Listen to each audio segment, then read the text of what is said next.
அழகே அழகு சரியில்ல டுடே எபிசோடில் நம்ம மதியம் அவங்களுடைய மாமாவும் நடந்து போயிட்டுருக்காங்க. அவர் ரொம்பவே வேகமாக நடந்துட்டுருக்காரு. மதியம் ஈடுகொட்டு நடந்துட்டுருக்காங்க. அதுக்கடுத்ததான் நீங்கள் எங்கே ஒர்க் பண்ணுறீங்க, என்ன பண்ணிகிட்ருக்கீங்க அப்படின்னு சொல்லிட்டு நம்ம மதி கேட்கவும், ஆனால் அவர் எந்த ஒரு ரெஸ்பான்ஸுமே பண்ணவே இல்லை. மதி ரொம்பவே அப்செட் ஆகிடுறாங்க. அதுக்கு அடுத்ததாக பார்த்தீங்கன்னா, அங்கிள் உங்களுக்கு ஏதாவது பிரச்சனையா, ஏன் காலை தவந்து தவந்து போயிட்டுருக்கீங்க, இந்த பக்கம் நடந்தால் ரொம்ப கால் வலிக்குது அப்படின்ற மாதிரி சொல்லிட்டு இருக்காங்க. அப்புறம் எதுக்காக நடக்கிறீங்க, நடக்காமல் இருக்கலாமல்ல அப்படின்ற மாதிரி மதி சொன்ன உடனே, இல்லை நான் நடப்பேன், நான் உன்னை விட நல்லாவே நடப்பேன் அப்படின்னு சொல்லிட்டு ஈடு கொடுத்து நடந்துட்டு இருக்காங்க.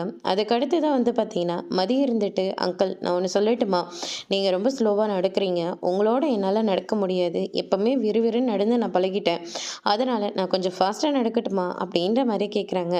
சரி சரி நீ நட அப்படின்ற மாதிரி சொல்கிறாங்க. நம்ம மதியம் நடக்கிறாங்க, ஆனால் ஒரு கட்டத்துக்கு மேலே அவங்களால நடக்க முடியல. பேசாமல் ஃபாஸ்ட்டாக ஓட ஆரம்பிக்கிறாங்க. அதை பார்த்து அவங்களுடைய மாமா ரொம்பவே ஷாக் ஆகுறாங்க. அவரை சுற்றி சுற்றி மதி ஓடிட்டு இருக்காங்க.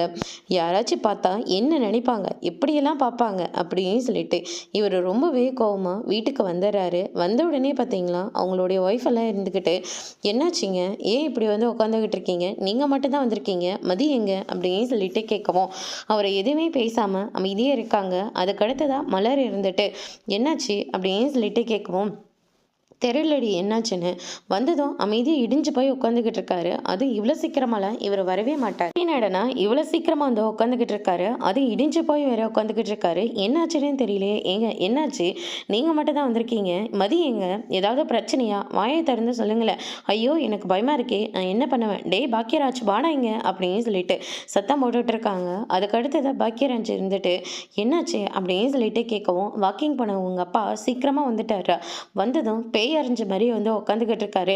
மதியும் கூட போனா, ஆனால் மதியம் ஆளை காணும், இவர் மட்டும்தான் உட்காந்துட்டு இருக்காரு, எனக்கு ரொம்ப பயமா இருக்குடா, நான் எவ்வளவோ கேட்டு பார்த்துட்டேன், இவரை சொல்லவே இல்லை, நீங்களாச்சும் கொஞ்சம் கேட்டு சொல்லுங்களேன் அப்படின்ற மாதிரி சொல்லிட்டு இருக்காங்க.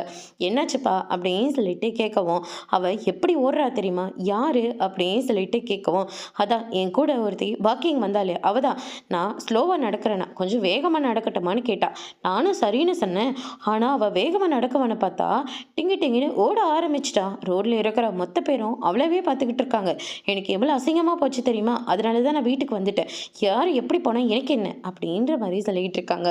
ஐயோ நான் போகும்போதே சொன்னேனே, ஷாலை போட்டுட்டு போடி, உன் மாமா கூட சேர்ந்துட்டு போடி, நான் எவ்வளோ தூரம் சொன்னேனே, ஆனால் அவள் கொஞ்சம் கூட கேட்காம காதலியை போட்டுக்காம அவ பாட்டி கிளம்பி போயிட்டாலே, இப்படி குடும்பமானதை கப்பலில் ஏற்றிட்டாலே, யாராச்சும் இப்படி ஓடுவாங்களா, அதோ நடு ரோட்டில் விடியத்துக்க முன்னே எந்திரிச்சு வாக்கிங் போகணுன்னு சொன்னான், வேண்டான்னு தலைப்பாடு அடிச்சுக்கிட்டேன், ஆனால் அவள் எங்கே கேட்குறா, ஆனால் பிடிவாதமாக போகிறேன்னு சொன்னவள சரி போன்னு சொல்லி அனுப்பிவிட்டா, இப்போ என்னடனா ஓடிட்டு வந்திருக்கா, இவளுக்கெல்லாம் என்ன தைரியம் இருந்திருக்கணும் அப்படின்னு சொல்லிட்டு பயங்கரமாக சத்தம் போட ஆரம்பிக்கிறாங்க.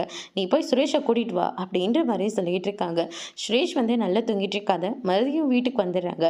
என்னடி காரியம் பண்ணி வச்சுருக்கேன், நான் என்ன பண்ணேன், எதுக்கடி வாக்கிங் போகிறேன்னு சொன்னேன், போனால் போட்டுமே நாங்களும் ஒத்துக்கிட்டோம், அதுக்கப்புறம் உன் மாமாவுக்கிட்ட நடக்காமல் இப்போ என்னடனா ஃபுல்லாக ஓடிட்டு வந்திருக்கியா, ஆமாம் ஜாகிங் போனேன், இதில் என்ன தப்பு இருக்குது அப்படின்னு சொல்லிட்டு கேட்கவும், அதுக்கு அடுத்ததாக பார்த்தீங்கன்னா ஜாகிங் போகிறதுல ரொம்ப பெரிய தப்பு, ஒரு பொட்டு பொண்ணு எவ்வளோ அடக்க ஒடுக்கமாக இருக்கணுமோ அவ்வளோ அடக்க ஒடுக்கமாக இருக்கணும், அதை விட்டுட்டு உன் பாட்டுக்கு நடு ரோட்டுன்னு கூட பார்க்காம ஓடிட்டுருக்க நம்ம வீட்டு பொண்ணுங்க இந்த மாதிரிலாம் நடக்கவே மாட்டாங்க. இங்கே பாரு மலர் இருக்கா, எப்படி இருக்கா, எவ்வளோ அடக்கொடுக்கமாக இருக்கா, வீட்டு வேலையை பார்த்துக்கிட்டு பிள்ளை புருஷன்னு சொல்லிட்டு பார்த்துக்கிட்டு வீட்டையும் எவ்வளோ அழகாக மெயின்டைன் பண்ணிகிட்டு இருக்கா, இனிமேல் மலரை பார்த்து கற்றுக்கோ அப்படின்ற மாதிரி சொல்லிக்கிட்டு இருக்காங்க.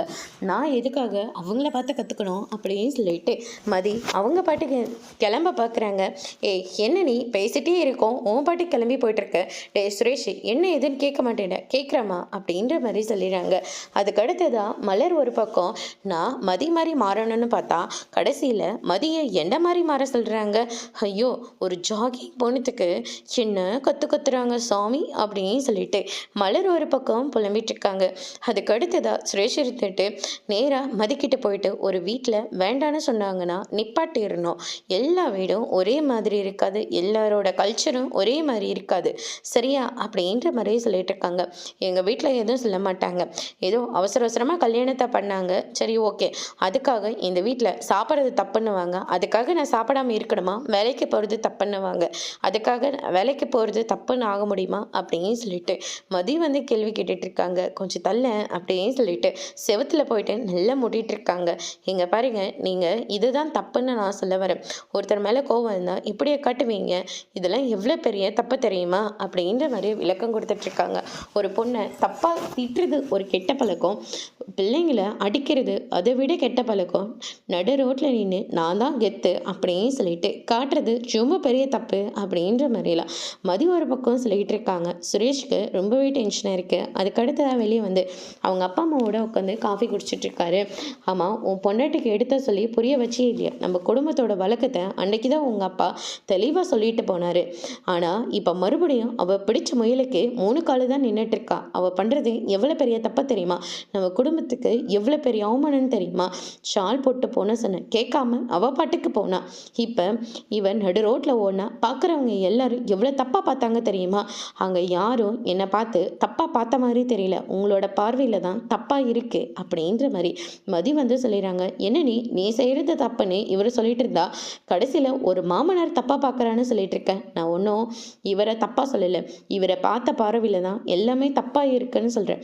அங்கே அவங்கவுங்க பாட்டுக்கு அவங்கவுங்க வேலையை தான் பார்த்துட்டு இருந்தாங்க. ஆனால் இவர் மட்டும்தான் நான் செய்கிறத தப்புன்னு சொல்லியிருக்காரு.